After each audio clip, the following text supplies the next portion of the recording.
Ito nga sabi ko sa'yo dati. Mm. Totoo, malakas tayo. Malakas yung katawan natin. Pero may speed ba tayo? Hindi, ang nangyayari lang kasi parang ang ano eh, masyado tayong nag-ano doon sa iPhone 14 na yan. Nagagawan. Nag-agawan sa iPhone 14. Alam mo sino may kasalanan yan? Si Ron J. Si Ron J. Jay, dapat sasabihin mo, magtas na ng game.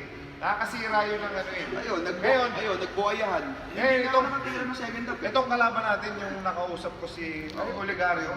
Makikipagbasagan daw at makikipagpatayan daw Saka yun lang talaga naman siya. ang ano nila. Kasi sabi niya sa akin, makikipagpatayan daw talaga siya. Wala siyang goal. Yung speed talaga, talo tayo doon. Pero yun, siyempre, Ano?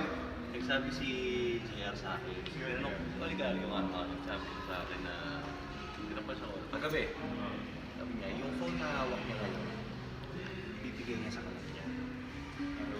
Dahil walang cellphone. Ngayon may bago siya. Ngayon may bago siyang iPhone 14.